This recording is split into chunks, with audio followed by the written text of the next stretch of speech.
So here we have the Nissan Micra Tecna on a 67 plate. I'm going to start off by showing you around the outside of the car, and then we'll hop in and run through some controls on the inside. But from the outside you can see that it's a 5-door car with alloy wheels. Let's start off inside the boot and then work our way around the rest of the car from there. So as we approach the back of the car, you'll see we have reversing sensors, plenty of boot space as well, along with that 60/40 split folding rear seat. Okay, so we're just going to work our way back round to the front of the car, and then we'll hop in and run through some controls on the inside. But now that we've done a full circle of it, you can see that it's in lovely condition the whole way round.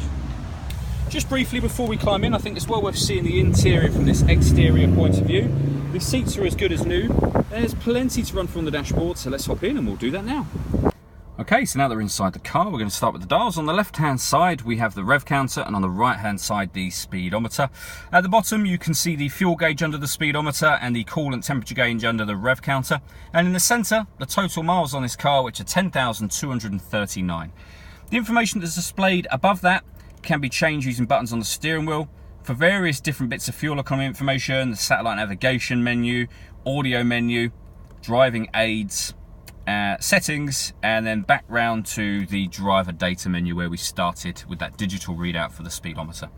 If we back out to the steering wheel, on the left hand side are the buttons I was using a moment ago, as well as stereo controls, and on the right hand side we've got cruise control and speed limiter, as well as voice activation for the phone. So if you hit that button and ask it to dial anyone in your contacts list, it can do that for you without you having to take your phone from your bag or pocket.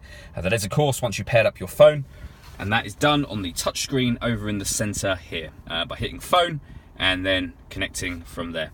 When it comes to radio, this car's got DAB, FM and AM radio all available. If you want to listen to your own music, we have a CD player, auxiliary input, USB input, and you can stream music wirelessly via Bluetooth audio as well.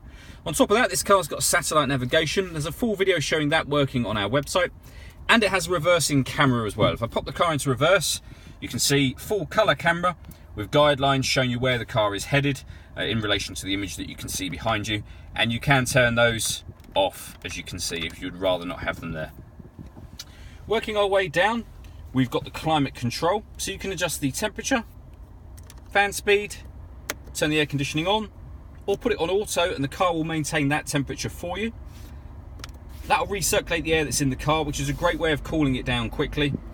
We've got the heated rear screen. That button will determine where the air is being distributed within the car, and you can turn the whole system off over here should you wish to. Below that, we have a 12-volt charging socket, the auxiliary and USB inputs that I mentioned a moment ago, and the key. It's keyless start, so you just have to push this button to start and stop the engine.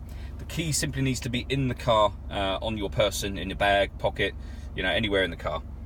And then we have a 5-speed manual gearbox. All that leaves me to say is thank you for taking the time to watch this video. If you'd like to come and see the car in person and have a test drive, please feel free to call any of our MJA sites. We'd love to hear from you soon.